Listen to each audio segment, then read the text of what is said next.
Hey Bibliophiles, let's break it down. This week I'm joined by horror author Sara van Os, who graced the world with her book Decomposition Book in May of this year. Today we'll talk about the strange and beautiful corners of horror, writing characters who don't fit neatly into boxes, and how this deadly tale can reveal so much about what it means to be alive. Welcome, Sara. How are you doing? Hi, I'm good. How are you? I'm doing well. I'm so excited you joined tonight. Decomposition Book is an amazing novel that I've thought about nonstop since, and I can't wait to talk about it with you. Yeah, me neither. So, for the unfortunate souls who have no idea what we're talking about, what is the Mhm. book about?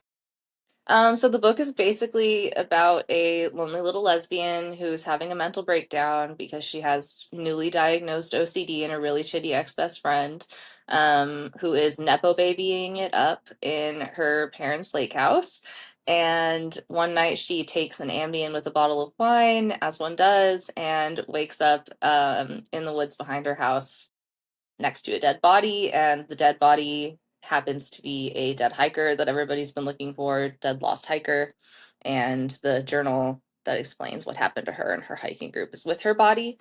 So the lonely little lesbian, Savannah, decides to befriend the corpse instead of turning it into the cops, at least not until she's bones. So, Naturally, as you mm, do. yeah. So, in this novel, there's actually two stories going on simultaneously. What inspired you to put these words on paper? Um, Honestly, I feel like this book was just kind of like several books that I wanted to write that I mashed together. Like I wanted to write a book about the OCD. I wanted to write a book about being gay. I wanted to write a book about like getting lost in the woods. I love like a lost in the woods wilderness survival kind of deal. So there was just like so many things that I wanted to do, and it really could have been like three books, but then I was like, I don't know, wouldn't it be cooler if it was one book? So then I spent a couple of weeks trying to figure out how to make it one book. Weeks?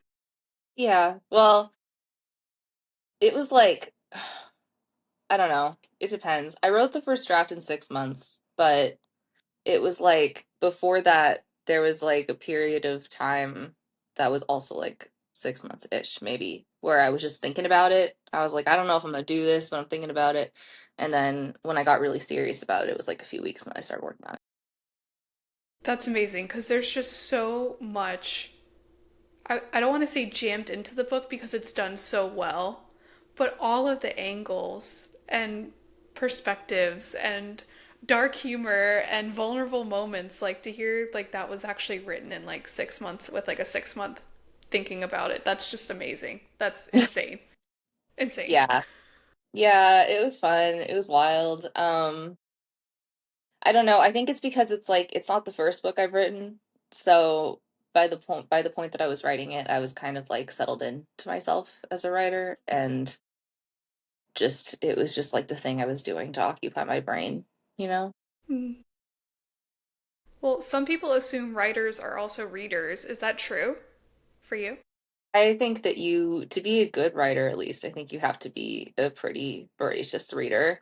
Because that's kind of like one of the ways that we learn, one of the main ways that we learn. Like, sure, there's TV and other ways to tell a story, but there's nothing that really teaches you how to phrase things like reading other people's phrases. So, yeah, I read all the time, pretty much constantly, except for when I'm actively drafting something. So right now I'm not really reading. But if I'm not in my like 2 to 6 months, I'm writing things down period. I'm actually in kind of like trouble right now. I have like 45 days to write a book, and um I'm about 2,000 words in. So, but it's due on August 1st. So So I'm not really reading right now, but usually, yes, I'm reading. I hate the time crunch for you, but to hear that a second book is being drafted has just sent me like on a new high that I'm trying to digest on the live right now. So I But yeah, it's hate that already for you. sold. That's so exciting. Mhm. I cannot wait to get my hands on it. I don't know what it's about. It doesn't even matter. Like Decomposition Book has such a special place in my heart now. I'm so Thank looking forward you. to it. Yeah, it's So, gonna be fun. Hopefully. so do you read horror? Like what are your usual go-to reads, genres? Yeah. I So my favorite genre in the world, there exists little of it, but my favorite genre in the world is like set, like well written, set in contemporary times, uh, really unhinged, sapphic, smutty horror. Mm, yeah, hmm that's hard to get your hmm hands on. It's hard to get your hands on. I feel like I'm taking one for the team, low key, because because it's what I want to read, but there's just not that much of it in the world. So, like, obviously, every time I find a book like that, I'm really happy, but then I'm really sad because I'm never gonna find another one. So, I think that's why I chose to write in this genre because I was like, fuck it. If somebody's got to do it, somebody's got to do it. But I wish it wasn't me. 'Cause I want to have stuff to read. I know, but you don't know, like maybe 10 years from now you've inspired like a young adult that's now an adult and they write more of it. Like you have no idea. This might be the butterfly effect that you never anticipated. Oh, I'd be thrilled. Like, please, like, let's just put like a little bit more lesbian sex in our horror novels. I'll be so happy because I love smut, but I don't love romance as like a genre. Okay. So, like, I want all of the smut of a romance and all of the dead bodies of a horror. You know? Yeah, but I think horror mance is on the rise, but now that I think about it, all the ones that I know about are heterosexual.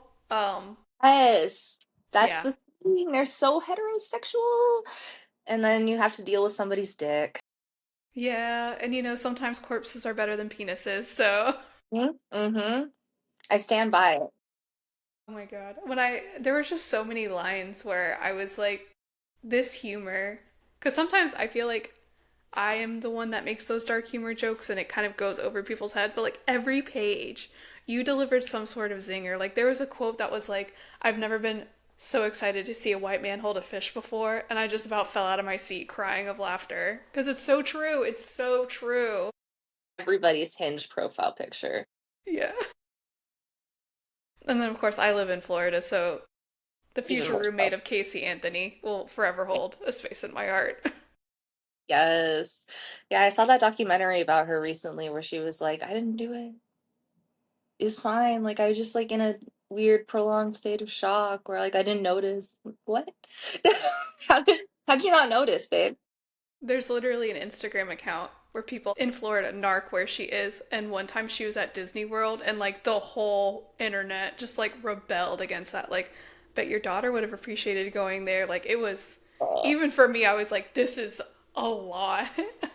yeah, Disney World is a wild choice for her, but yeah. But yeah, that level of dark humor. So for listeners that usually enjoy my kind of banter, like this is your god tier top recommendation for me. Like the dark humor is unmatched. So thank you, Sarah, because I've never been blessed like that before, and that book was holy to me. Anytime. And I plan to do it again. I want to keep my voice consistent for pretty much everything. So, because I think that that's like kind of not to say like a mistake because you're welcome to have range. And I do have range, but I I feel like there are like comfort food writers that have like a really consistent voice throughout their entire body of work.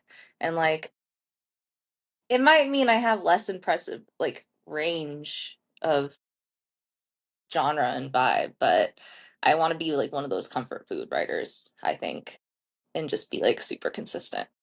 Yeah, I mean, you definitely have a unique voice like through your books. Like I was like, this is a vibe I've not had before. Like I think the closest I get is like Samantha Downing with her thrillers because she's pretty sassy. But like even still, like I would say that's B tier and like just the supreme tier of this. And you know, I think that's what makes you special. And it's like, why?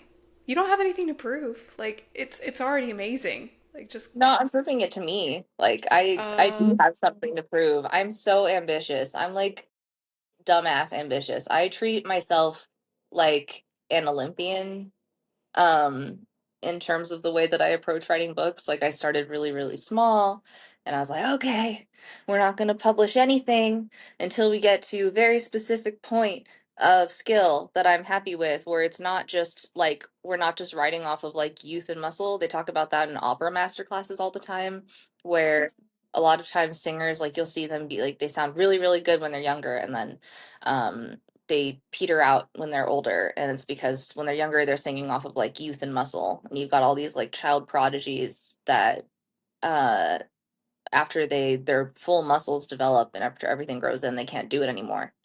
um so I have taken a lot of advice from classical musicians just because of like my little clarinet background and being married to an opera singer. Like I'm surrounded by that world all of the time.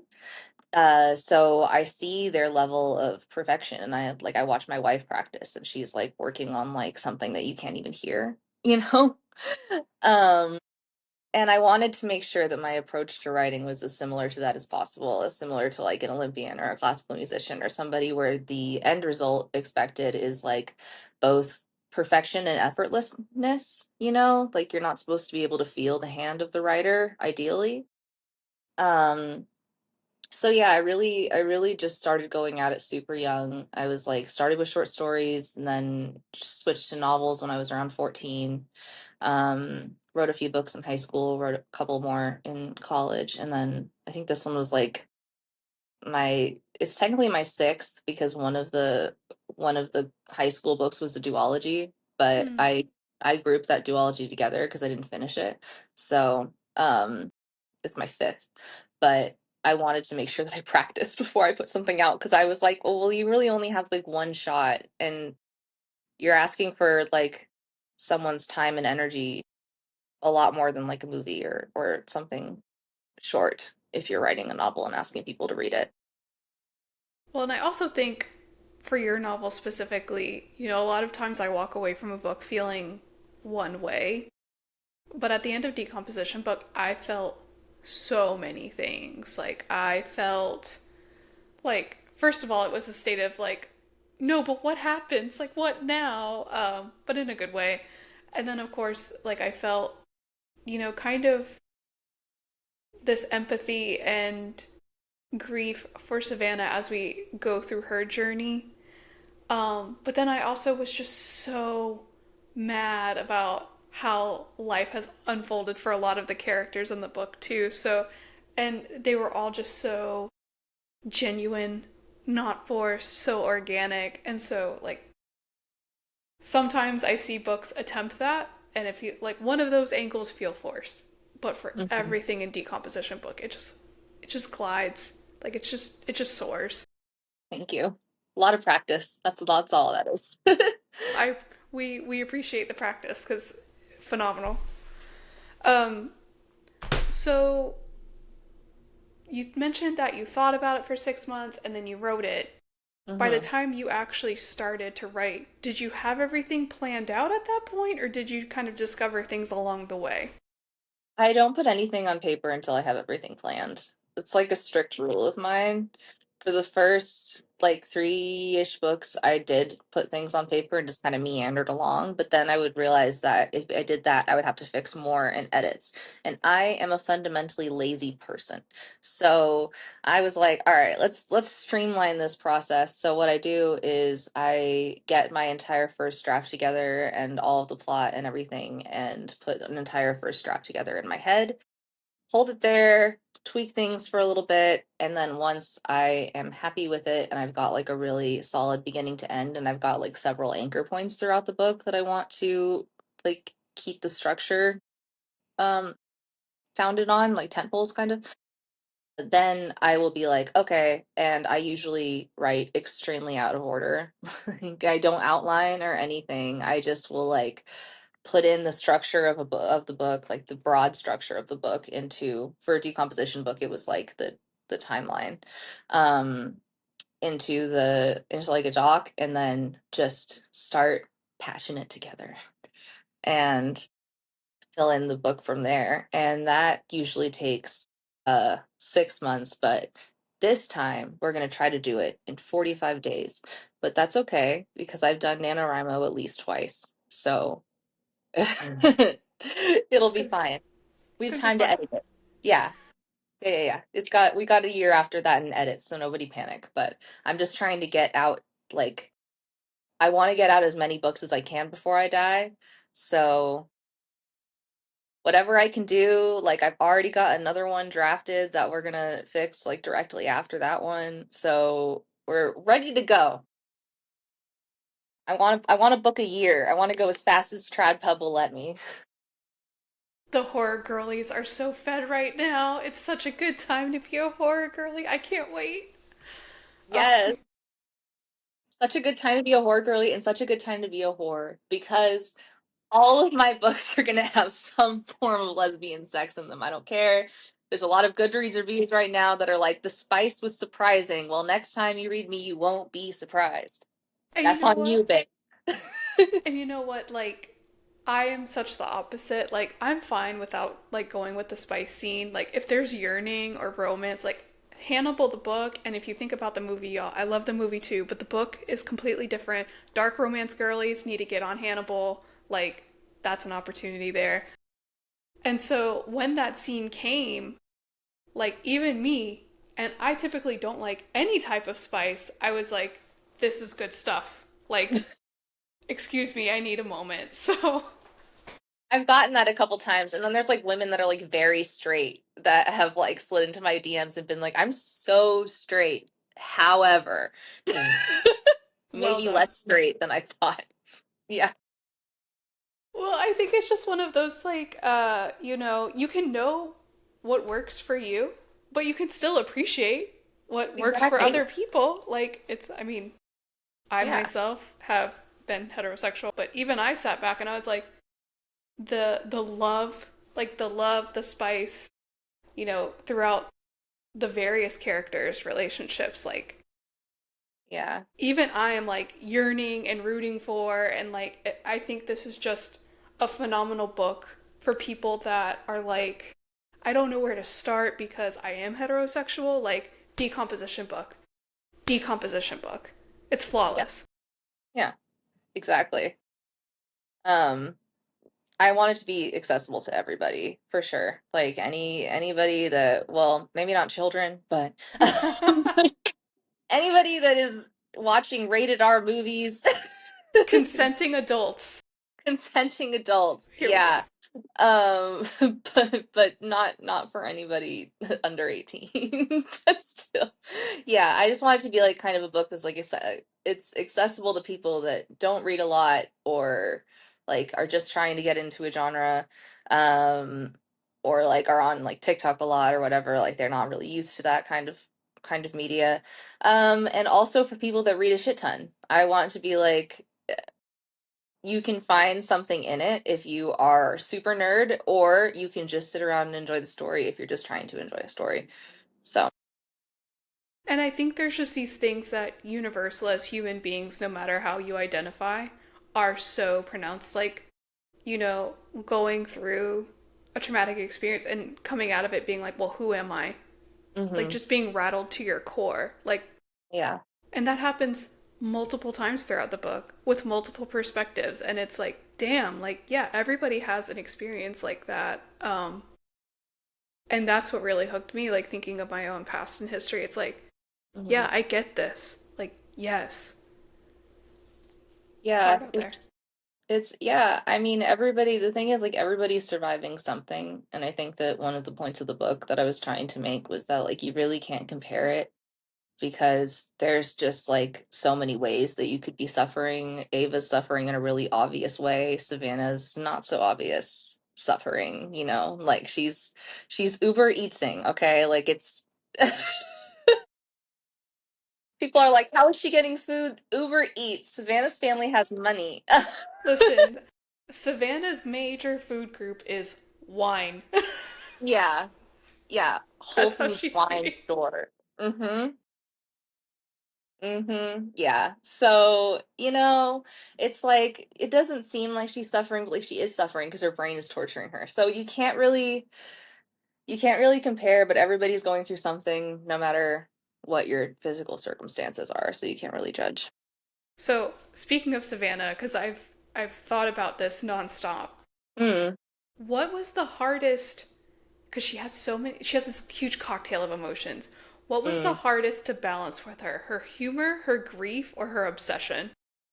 But the OCD, like just writing OCD in a way that was accurate to my experience of it was really, really difficult because I feel like a lot of the time you'll encounter like some OCD rep in fiction, and it's either like a completely stereotypical route where it's just like I like things clean, or it's like um really underplayed, I guess. Like you'll see somebody with OCD and they're like walking around unmedicated and just unhinged, and they're not actually having any consequences of the OCD. They're just like, I have OCD and I'm fine.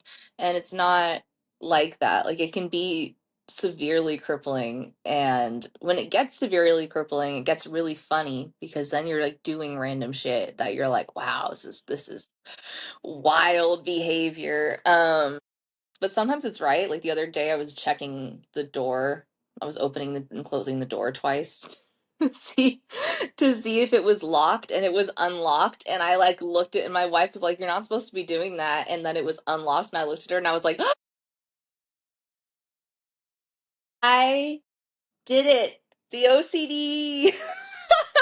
She was like, "Fine, 1 point for OCD." But no, yeah, the OCD was really hard to write because it was really hard to like get it to be enough, you know? Mm-hmm. Um, I really wanted the experience of reading Savannah to be like the closest that I could get to like a VR simulator of being in someone's mind with OCD. And it's really actually funny because some of the Goodreads reviews, like I'm getting like docked stars because they're like being inside of Savannah's brain is exhausting. It's like, yeah. They're like, it's repetitive and it's exhausting and it's like it sucks in there. And it's like, yes, thank you. Like, thank you for deducting my star. That is correct. It's not fun, but it's accurate, and that's the Yeah. point. Yeah, because I feel like with the variety of stuff, like Luke Dumas did Nothing Tastes as Good, that Mm-hmm. deals with depression and weight. Like, with all of these different flavors, it's like, we logically know, like, yeah, like this isn't normal, this isn't cool, like what's going on, what's wrong. But like we still have these this, bad, abnormal like behavior anyways. Yeah. And I think people don't realize that yes, there is a logical side of our brain that's like, this isn't like the atypical normal.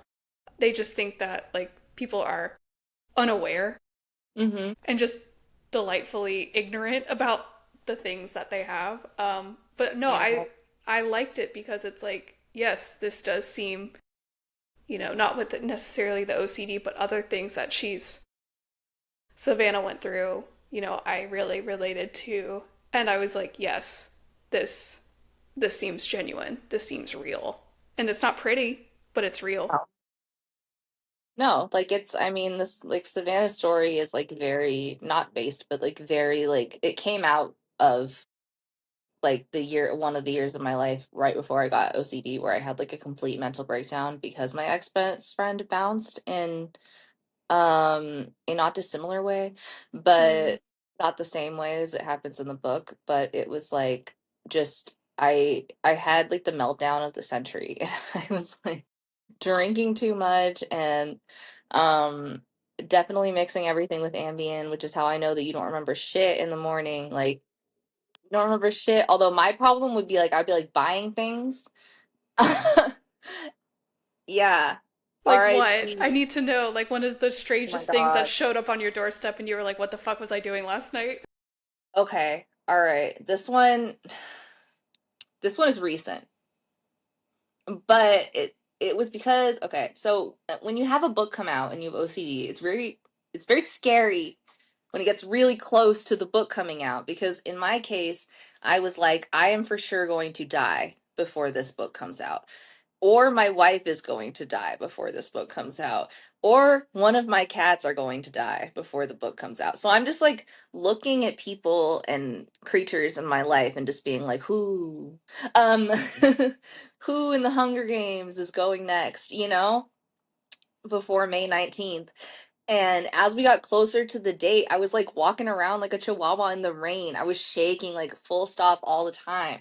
And so I looked at my wife like one day, I was like, please, can I just can I have a little bit of wine and Ambien? And she was like, no. And I was like, I've survived it before. I mean, and she was like, one drink and Ambien, one drink. And I was like, so I had just gotten one of my advance payments at the time, and I woke up to an order confirmation for a 14 karat gold and ruby ring. And I said, Elizabeth, why did you let me buy this? And she said, well, there wasn't really much stopping you. And I was like, well, what did you do? What happened? And she said, you looked at me, you went, book money. And then and then it was on the way. And I was like, you didn't try to get me to cancel it? And she's like, nah, you deserve it. Like We love a supportive partner. supportive queen. And it's pretty, like I wear it. But As you should. That is yeah. the book money ring. Book money, yeah, and now I will always remember it as like the book money ring, and it's like a fun little trinket from my debut year. All right, so I've always joked like with Susie Oich in her book, I've got to fly to New York. So when the next book comes out, I'll fly to New York. That way, whenever Yes, you have a signing spot, and I will just immediately grab your hand and be like, "Show me the book ring. Just show me it, girl. I want to see it." yeah, okay, yeah, definitely will make sure I'm wearing it on that day.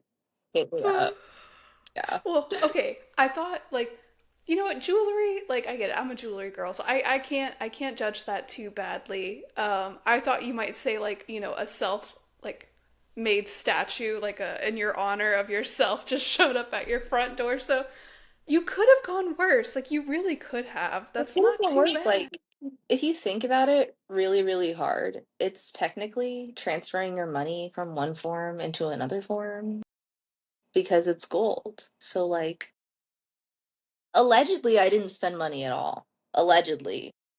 And with inflation, some might argue that the gold might hold the value better than your It's advance an check. it's an investment, baby. I mean, luckily I didn't spend the whole thing, but like, damn. So unfortunate. Okay, so now I have to ask, now knowing that Savannah and you have walked similar paths, do you believe dark humor helps people engage with difficult topics? But yeah. But yeah. I think that like whenever the OCD gets really bad, I'm making jokes left and right about the shit that I am doing.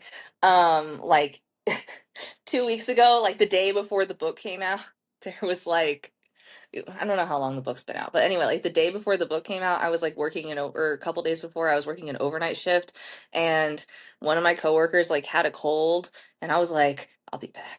And I went to an overnight CVS at like 2 in the morning, and I came back, and my coworker was like, "What the fuck is that?" And I was like, "It is Lysol to go," and started spraying down everything.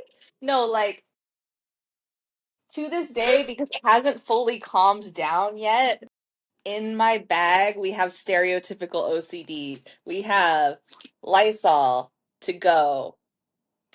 A staple, a Hell staple. yeah. One Purell, and then there should be another Purell around here We have to somewhere. have the aloe one and the Yeah. non-aloe one, like heavy duty and for Uh, her pleasure. yeah, exactly. No, there's like two Purells, and then there's like a deodorant, and then there's like several lotions in case I dry out my hands and die, and yeah. And then there's also these, which are like little I carry these around too, which are like little alcohol prep pads Yes. for like if you're getting pierced. I don't know, because I'm like, what if I get pierced? Well, listen, So the next advance check, who knows? You could be out getting your nose pierced and getting a gold stud put in. Like, we don't know. right? No, You got to we be don't. prepared. You gotta be prepared for all scenarios. Like the OCD is so funny because it's really bad in real life because it's just like, why are we doing this? But in a crisis, get lost in the woods with me. You're gonna live because I'll be like, did you boil the water? Did you boil the water again? You have to boil it twice. Safe, safe, two safes. Like, Okay, but did you know that before writing the book, or like did you have to research things about like surviving in the um, wilderness? yeah, no, I've never once been camping. Not zero camping. I don't I don't do the outdoors. I do the hotels. But I did promise that if any time in this book's life it hit the New York Times bestsellers list, any spot, I would audition for Naked and Afraid. Well, this is going to be the clip. This is going to be one of the 30-minute or 30-second clips on Instagram. Like, God, we need to have this go. Yeah, I told my wife, I was like, "Would you go on Naked and Afraid with me?" She was like, "No." And I was like, "You tap, wouldn't you?" And she was like, "Absolutely, I would fucking tap." And I was like, "If you tap, you die in real life." That's how I watch Naked and Afraid. Every time I watch so much of it in research for this group, and I would watch the like XL version. And the XL version, if you don't know, is like they go into a swamp for 90 days and they're like different, like they're in groups of three, and the groups of three are spread out like an area of several miles apart, and then eventually they find each other. I'm sure there's like a producer like throwing rocks in the correct direction, but they went in there and they were like, we're gonna hunt alligators and we're gonna fucking, and I was like, you are not gonna hunt fucking alligators, you dumb naked bitch. No, this motherfucker 2 days later, butt naked, straddling an alligator like, pass me the. My I was God. like, what? And then a couple days after that, she's like, we're making soap out of alligator fat. I was like, the fuck are you? And these are like the super advanced Naked and Afraid people. I would not be the super advanced Naked and Afraid people. I would be like the, what the fuck? Where's my chapstick, Naked and Afraid people? Yes, because I think one of the I was talking about this book with someone, and they were like, "I just don't understand how they survive so long." And I'm like, "Listen, you can survive a long time without food. It's the water." Because there's a show that like I forget where it's originally from, maybe National, like the History Channel, but sometimes Netflix, called Alone, where they just like drop you off and you just GoPro yourself for, and like they don't eat for like weeks because they're so busy with their building their house. And I'm just like, I had no idea. Like me, if I don't eat by 11:30 every day, I think I'm going to perish like same day. Like, and Yeah, my you're wife's telling like me that.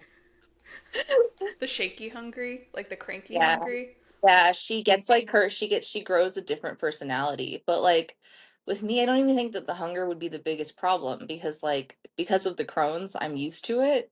So I can I wrote this book starving. I wrote this book with like three stomach ulcers. So um I didn't eat for like 3 months out of the 6 months that I was typing. So while Megan was starving, so was I. I was like, ugh. And my wife was like, "You need to eat something," and I was like, "I can't." That real life experience, though. Yeah, when life imitates art, but it Yeah. was helpful. Yeah. Oh my God. Don't get me about the Megan stuff. Like, your move, Megan, your move. That will haunt me. That will haunt me for Yeah. so long. Like, that was cruel. Thank you. I was like, I'm gonna go so hard with this. I'm gonna go so hard next book too, I promise. I Oh got a my God. plan. I didn't, well, that's the thing, because I went into Decomposition Book and like I had no expectations. It was like really great friend recommended it. Like I'm reading it. Don't even need to read the blurb. I just know it's about like a wilderness aspect. And so like for that, it's like okay, like I know Savannah's been through some shit and that's gonna wreck me. Like I will brace myself for whatever that is. But then, oh my God, Ava and her motley crew of explorers, like that just ripped my soul apart, like on three different levels. Yeah. It's so unfortunate what happens to them. But at the same time, like it's just it makes so much sense. And for people, because I've also heard people that are like, in sapphic love stories, there's no yearning, and I'm like bullshit. Like it's Mm-mm. not true. Like There's more yearning. I Double it. agree. Yeah.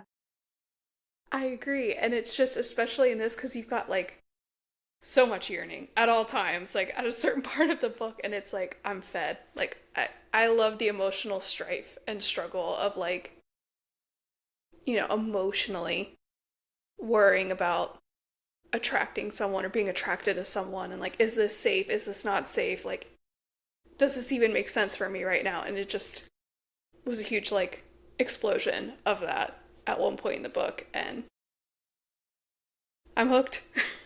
I love that. I hope that you like the next one. I'm scared. Naked and No. Afraid, you will. No, I mean, there's just, as someone who also uses dark humor to get through hard times hmm and just, just keep swimming. The tank is clean, the sun is shining. Like, Yes. I love a that, Nemo reference.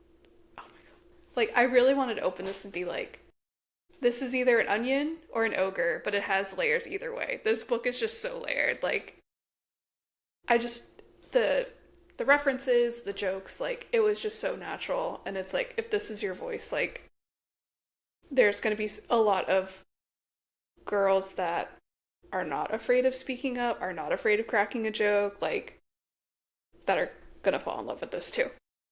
Thank God, yeah, because this is pretty much, I'm very consistent. I was actually worrying to my wife that like I'm too consistent, and I'm like, these people are gonna be like, this bitch is so much the same every time. And I I don't mean, know. I'll take well, it. It well won't be 100% the same, but it'll be like you have to make sure things are different enough in voice, but also I do there's certain things that just it can't be helped.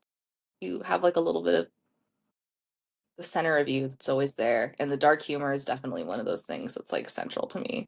yes, yes, because I think I've seen other authors. There's especially like a thriller author right now that like had a phenomenal debut book, and I think he's published two after.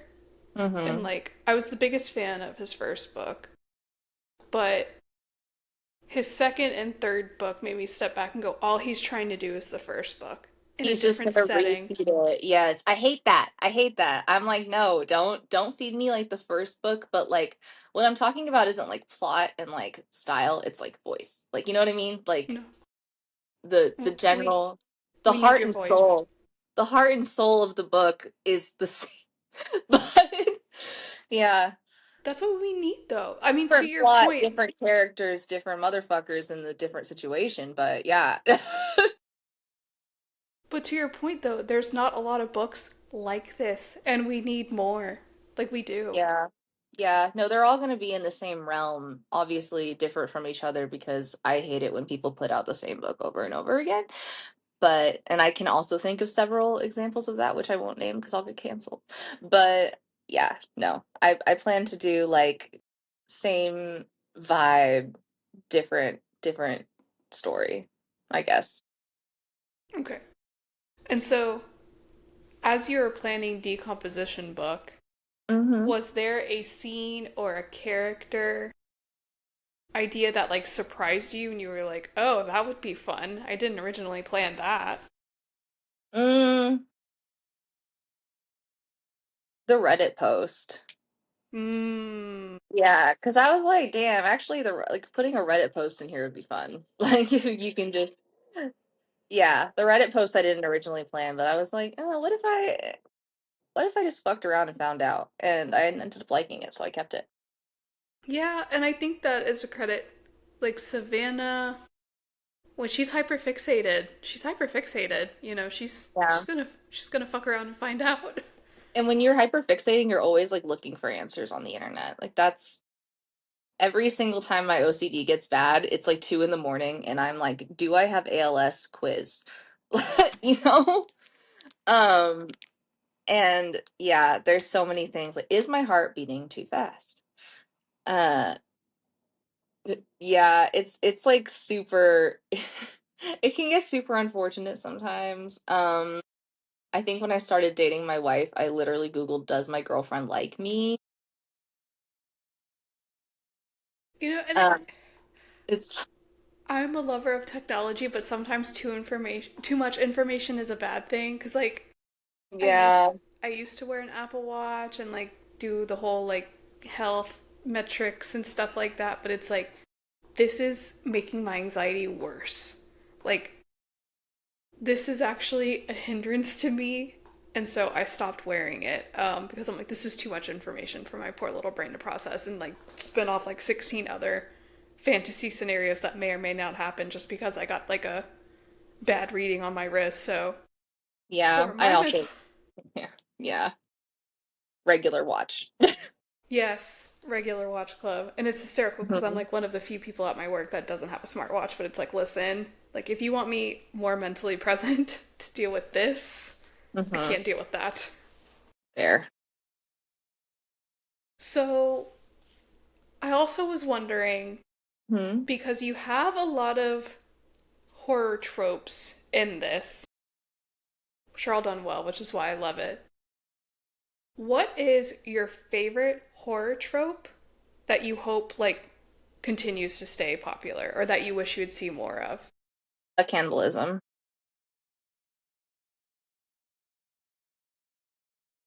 I love cannibalism. Every time I see that there's cannibalism going on, I'm there. I'm 100% there. I'm like, give me more of it.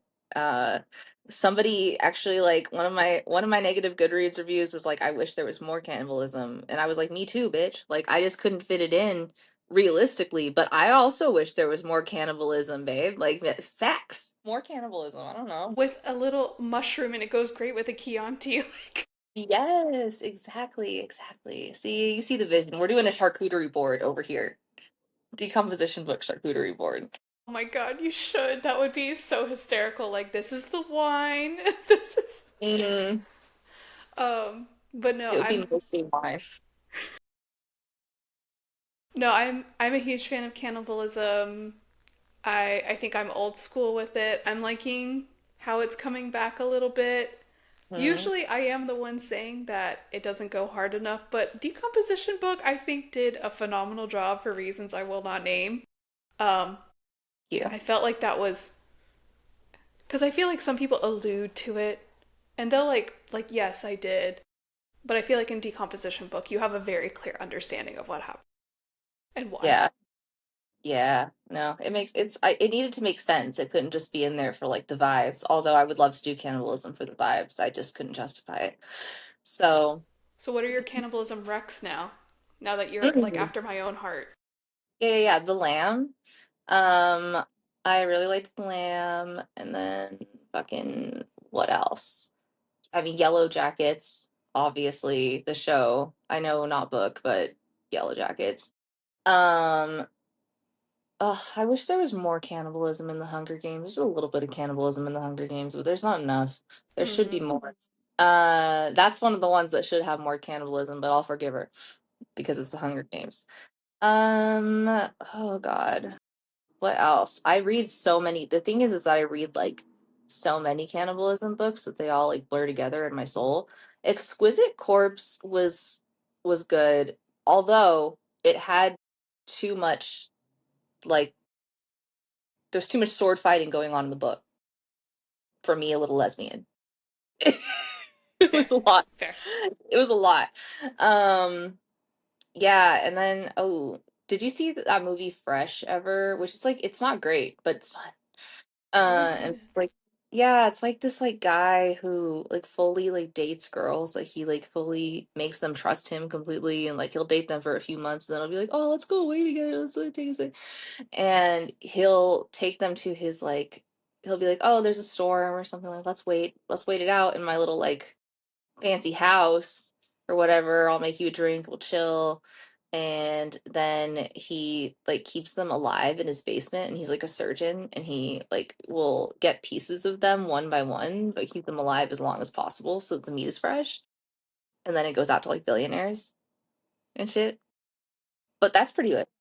You probably should watch it. You'd That like sounds it. phenomenal. Oh my Yeah. god. Yeah.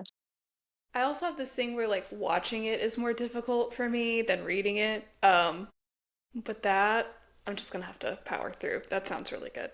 Yeah, you just gotta power through sometimes. But no, I mean I also read like The Eyes of the Best Part. That one was good. Um, there's just so many good cannibalism books now. It's like hard to even. I like it though. Keep it that way. Keep them coming. Yes. Yes. Yes. Um, so what is a horror trope you wish we retired? Mm, uh, men on stage, like in general, you know what I mean? Like the ones that are the main character, those guys. I wish. I was gonna say, I think men was a complete sentence. Oh my God, that's fair. That's fair. You know how when a man is the POV and you're like, oh, not a man. No, my favorite is I'm reading like a thriller book from a male POV, and his wife unfortunately has miscarried, so they're like in a cabin in the woods to like try and rekindle, and like he's just like, I don't know, like I guess I just won't understand because like I've never experienced like a tiny human growing inside of me, but like he basically just felt like the first natural thing he should say after like they discovered she had miscarried was, well, we can try again. And like Oh, it was his realization of like, even yeah. though his like golden retriever self was trying to be so reassuring, just Hmm. wasn't the right time. um and I was like, you know what, I bet this is based off a real experience, and like, you know what, I'm not even that bothered he put it in the book, because like I hope another man reads this and learns from this, because I bet that happens way too often. Yeah. Yeah. Okay, so yes, men. And you know what, now that I think about it, when I'm reading horror, Emmett from Nothing Tastes as Good, but he's also like more feminine. He is Well, queer. gay. I usually have less problems with them if it's like queer men, Yeah. but like straight cis men, I'm just not as interested in God, as like narrators, I'm suddenly realizing I think it's been a while since I've read a horror from a straight right? cis men experience. Maybe that's why it's been a Yeah. great year in horror. No, we've got all these like great women that are just like it's like all these lesbians that are just seeping into the horror scene, and I'm thrilled about it because it's making my life. Yeah, because I mean, back in the day, it was like white guy, white guy, white guy. Like Stephen King on cocaine, 30 books a year, whatever. That's how you were fed. And now it's like so much more diverse. Like I love all of the different perspectives, because one of my favorite things about books is that you learn, even though you can't live an experience, you can learn from even a fiction experience. But I feel like in horror we were really lacking that for a while. And so I would have to get that through fantasy or other fiction, but now we're getting it in horror and I'm so fed. Yeah, absolutely. All right, Sarah. All So right. for people that are Mm-hmm. like, I don't even know where to start with Decomposition Book. I don't know if it's the right read for me. Um, I'm on the fence. I'm intimidated. What would you tell them? I feel like I mean, why not? Like, do it for the vibes. Like, if you want to, I mean, the goal with the book was to make people feel as wide a variety of emotions as possible. I was like, I want people laughing, I want people crying, I want people having orgasms, I want people like, you know what I mean? Like, I want the whole spectrum of the human experience up in this bitch. So, maybe the whole thing might not be for you, but there's probably something in there that's for you.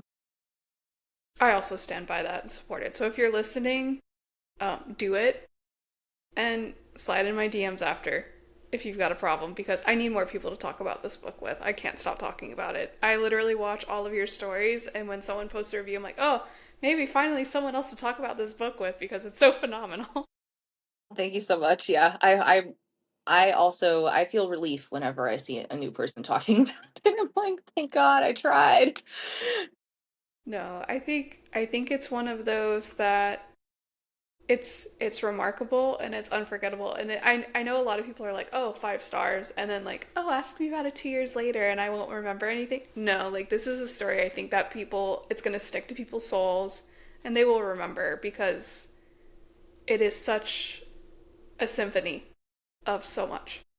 Thank you. Yeah, I did base like the way that it was staged based off of the way the opera was staged. So yeah. I experienced opera through movies. Mm-hmm. This was the first time I had heard one referenced like in a book. Mm-hmm. And so my Googling was off the charts. And then I was like, Like, ah. what the fuck? Yeah. And I was like, God, I forget how morbid operas are. No, they're so morbid. Like people are getting burned alive, people are jumping off of things. There's so much that happens. People getting beheaded.